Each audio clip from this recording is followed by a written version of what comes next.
जी जनाब, दोबारा कंटिन्यू करते हैं। आज इसे फिर मस्ती सूझ रही है।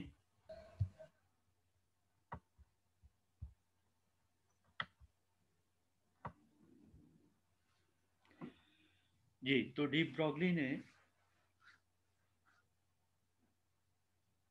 एक फॉर्मूला जो बनाया कैथोड रेज यानी इलेक्ट्रॉन्स के डी ब्रॉगली के लिए, उसे गौर से देखिए। According to the de Broglie wavelength lambda बराबर होता है h/mv, इक्वेशन 1। फिर एक रिलेशन हम जानते हैं जो इलेक्ट्रिकल पोटेंशियल एनर्जी और पार्टिकल की काइनेटिक एनर्जी के दरमियान होती है। V E equal to half m v square, जहाँ वी ई पोटेंशियल एनर्जी है और half m v square kinetic energy है। इक्वेशन 2। दोनों इक्वेशंस में से इक्वेशन 2 ले लिया हमने और इसके 2 को यानी हाफ एम वी स्क्वायर के 2 को उधर ले गए। 2 वी ई बराबर एम वी स्क्वायर।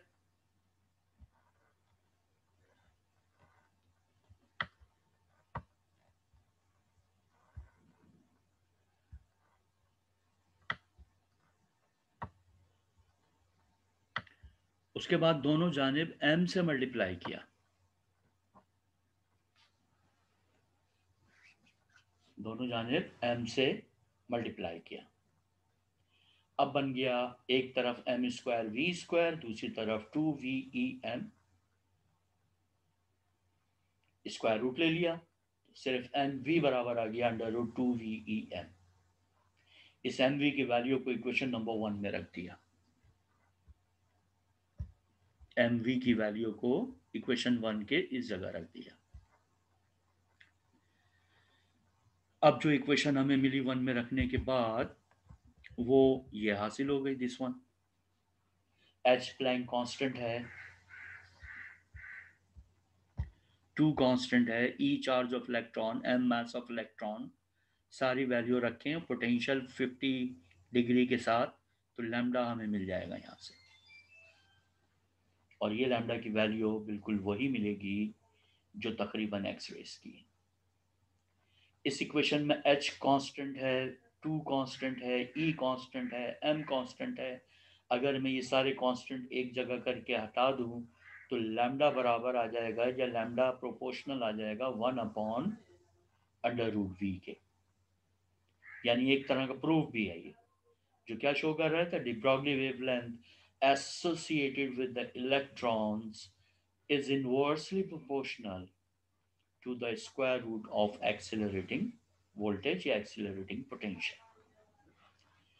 अब अगर आप गौर करें तो इस एक्सपेरिमेंट में क्या मिल रहा है हमको, कोई बिल्कुल डायरेक्ट एविडेंस नहीं मिल रही है मैटर वेव की कि हम ये कह दें कि देखें जनाब बिल्कुल डायरेक्ट एविडेंस आ गई कि मैटर वेव है। लेकिन इसके डेटा की सिमिलर होना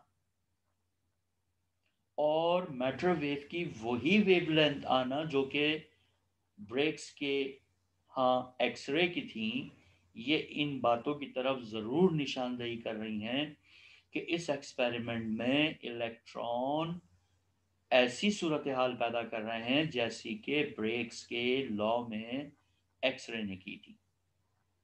और मैटर और जो इलेक्ट्रॉन की वेवलेंथ निकाल रहे हैं हम, वो भी उतनी ही आ रही है जितनी कि एक्सरे की है। वही 51 डिग्री, वही क्रिस्टल।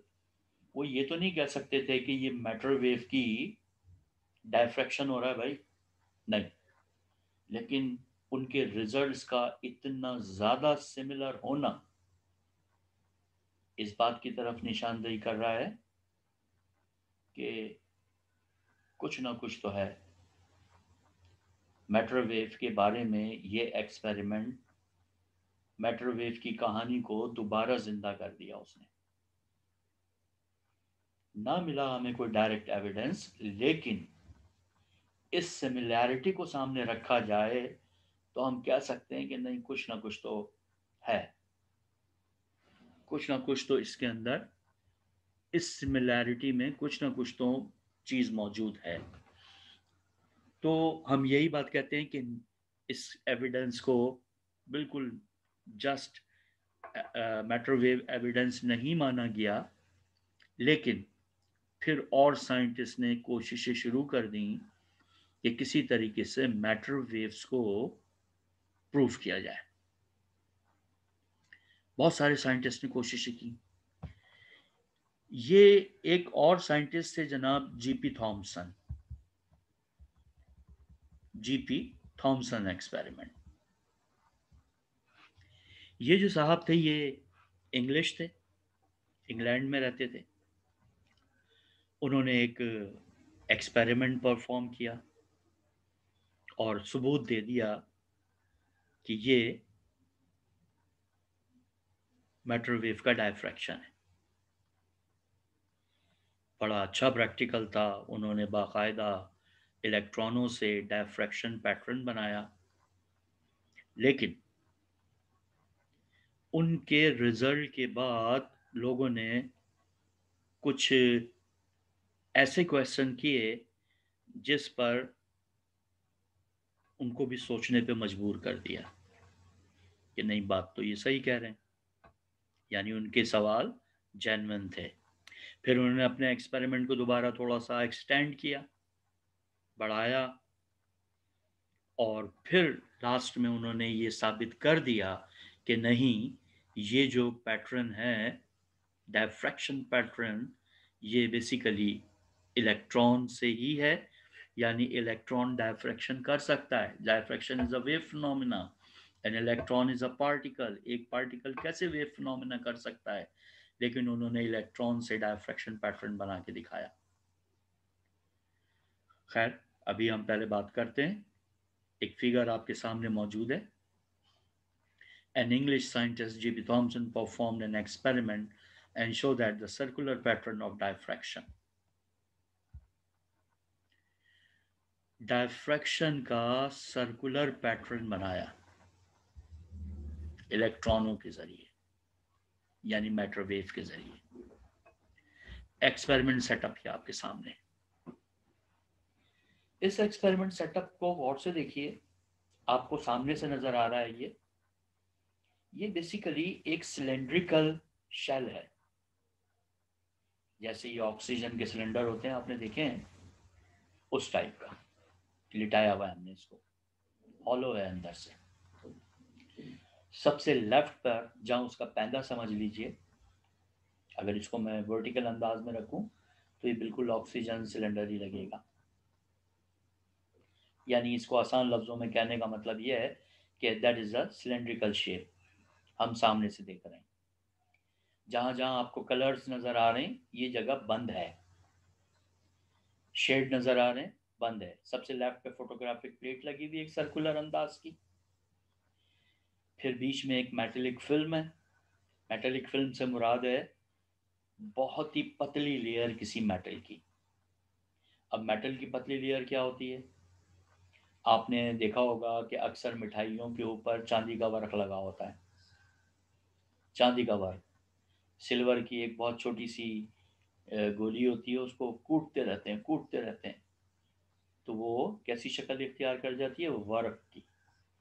जो चांदी का, सोने का, इन सब का वर्क होता है, दवाओं में भी इस्तेमाल की जाती हैं, और मिठाई उठाई पे भी पहले बड़ी फ्रिक्वेंटली लगती थी। अब महंगी बहुत हो गई है, इसलिए शायद मिठाइयों पे लगाना छोड़ दिए।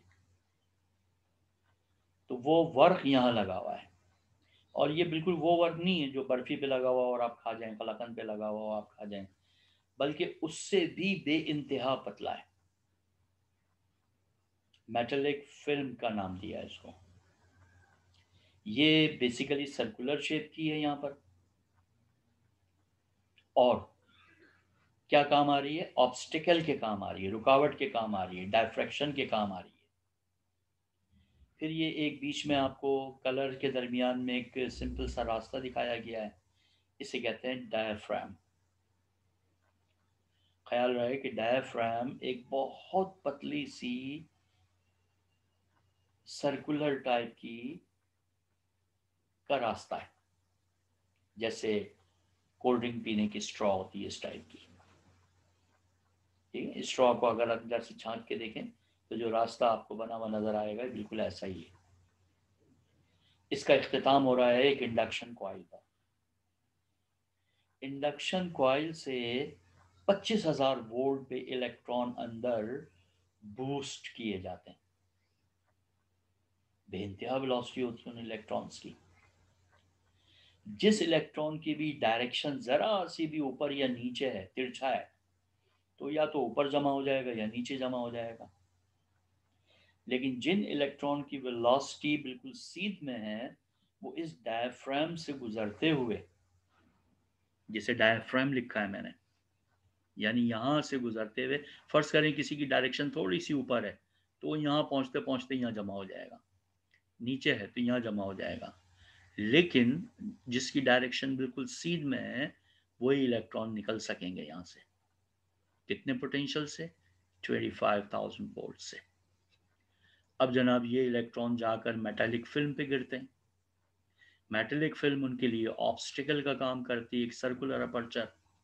और फिर ये इलेक्ट्रॉन यहाँ से गुजरते हुए फोटोग्राफिक प्लेट पे आ जाते हैं। जब इलेक्ट्रॉन फोटोग्राफिक प्लेट पे पहुंच जाते हैं तो वो यहाँ पर एक पैटर्न छोड़ जाते हैं।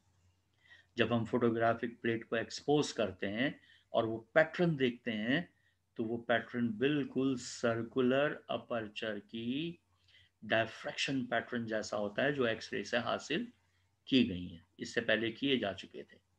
ऐसा पैटर्न मिल जाता है। चुनाचे वो पैटर्न आपको यहाँ नीचे दिखाया भी गया है। ऐसा सर्कुलर अपर्चर पैटर्न मिला। और ये सारा प्रोसीजर लिखा है कि द इलेक्ट्रॉन शावर और boost in the diaphragm by high potential of 25,000 volts or 25 kilovolts, the electron in the form of a fine beam incident on metallic film, a thin leaf of metal, which use as an obstacle for the diffraction, and then incident on photographic plate. The photographic plate shows a diffraction pattern of circular aperture. J.P. Thomson said this pattern due to the matter wave which associate with the electrons. और ये था diffraction pattern. अब बड़े मजे की बात क्या हुई कि डायफ्रैक्शन पैटर्न मिल जाने के बाद उन्होंने कहा, देखें मैंने इलेक्ट्रॉन से हासिल किया है ये डायफ्रैक्शन पैटर्न, कोई एक्सरे नहीं बनाई है, बल्कि इलेक्ट्रॉन डायफ्राम से गुजरते हुए जाकर फोटोग्राफिक प्लेट पर इंसिडेंट हुए हैं थ्रू द मेटालिक फिल्म, और उन्होंने वेव की तरह बिहेव किया है और बिल्कुल वही पैटर्न बनाया है जो कि एक्सरे बनाती थी डायफ्रैक्शन के लिए। बात उनकी बिल्कुल सही थी, क्योंकि वहाँ तो कोई एक्सरे नहीं पैदा की गई, बल्कि उनको इलेक्ट्रॉन्स के ज़रिए हासिल किया गया है, जिसको माइक्रोवेव है। लोगों ने एक सवाल किया, एक क्वेश्चन बड़ा इम्पोर्टेंट सद किया। अच्छा, अगर ये टाइम ख़त्म हो जाए, क्योंकि 3-3.5 मिनट है मेरे पास, तो दोबारा कनेक्ट करेंगे ताकि इसके रिजल्ट्स को बआसानी डिस्कस कर दें, फिर हम इंशाल्लाह बाकी कल डिस्कस करेंगे। मुझे नहीं लगता कि यह कंप्लीट होगा, इसलिए आप दोबारा ज्वाइन करेंगे 3 मिनट के बाद। अभी मैं अपनी बात कंटिन्यू कर रहा हूँ। 11:30 पे मैथमेटिक्स की क्लास है। हाँ, बस मुझे 5-6 मिनट चाहिए होंगे दोबारा उसके लिए, सही है, सही है। ताकि कंप्लीट हो जाए।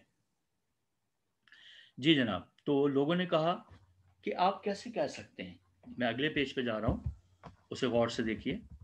लोगों ने कहा कि but some scientist said how you can say this pattern is due to matter wave। आप कैसे कह सकते हैं कि मैटर वेव का पैटर्न है? मे बी हो सकता है कि ये एक्सरे का पैटर्न हो। तो सबसे पहला सवाल ये हुआ, एक्सरे कहाँ से आई? तो उन्होंने कहा जब आप 25,000 वोल्ट से उसको एक्सेलरेट करेंगे और ये इलेक्ट्रॉन जाकर मेटल फिल्म पे गिरेंगे, तो वहाँ अपनी काइनेटिक एनर्जी लॉस करके एक्सरे बनाएंगे। 25,000 वोल्ट पे तो एक्सरे पैदा हो सकती हैं, यानी produce by the electron collision with metallic obstacle because electron boosts in the diaphragm with a potential difference of 25,000 volts। X ray वाली तो सिचुएशन पैदा हो रही है। सवाल उनका बड़ा जेन्युइन था कि ये आप कैसे कह सकते हैं कि ये मैटर वेव का पैटर्न है? हो सकता है इलेक्ट्रॉन ने मेटल्स पे टकराकर अपनी काइनेटिक एनर्जी लॉस करके एक्सरे प्रोड्यूस की हो, और उन एक्सरेज ने ये पैटर्न बनाया है, तो पैटर्न तो मिलना ही था ऐसा, क्योंकि यहाँ तो एक्सरे। जेपी थॉमसन इस सवाल का जवाब नहीं दे सके फिलहाल। सोचा उन्होंने बात तो ये सही कह रहे, 24,000 वोल्ट पे तो एक्सरे पैदा हो सकती हैं टकरा कर, तो मैं कैसे साबित करूं कि नहीं ये एक्सरे नहीं है, ये इलेक्ट्रॉन से रिलेटेड वेव है जिसे मैटर वेव कहते हैं, यानी यहाँ इलेक्ट्रॉन वेव की तरह बिहेव कर रहे हैं। जेपी थॉमसन ने अपने काम को आगे बढ़ाया। J P Thomson extend his work and apply a magnetic field, और उन्होंने एक मैग्नेटिक फील्ड अप्लाई की at the region after the metallic film. कहाँ पर? मेटेलिक फिल्म के बाद से फोटोग्राफिक प्लेट तक। अगर मैं दोबारा उस फिगर को आपको दिखाऊं, जो फिगर आपने ऊपर देखी है, तो उसमें एक नज़र देख लें इस जगह पर, यानी ये फोटोग्राफिक प्लेट है। अगर इलेक्ट्रॉन आके यहाँ टकराएंगे और टकरा कर एनर्जी लॉस करेंगे तो फोटोन तो यहीं पैदा होंगे फिर। तो यहाँ से लेकर यहाँ तक एक मैग्नेटिक फील्ड पैदा की, जिसका एक पोल यहाँ रखा, एक पोल यहाँ रखा। नीचे बाद में मैंने उस फिगर में दिखाया हुआ है उसको, अभी वहाँ पहुँचते हैं तो आपको अंदाज़ा हो जाएगा। तो ये पैटर्न उन्होंने कहा, दो बातें कही उन्होंने कहा मैं दो ऑप्शन दे रहा हूँ आपके सामने, और वो दो ऑप्शन क्या क्या थे, गौर से इसको देखिएगा, बल्कि मेरा ख्याल है अभी जब आप दोबारा कनेक्ट होंगे तब देखिएगा, इसलिए कि बात अधूरी रह जाएगी क्योंकि लास्ट मिनट चल रहा है। बस आपको सिर्फ एक चंद सेकंड के बाद आप इसे दोबारा कनेक्ट कर लीजिए जल्दी से।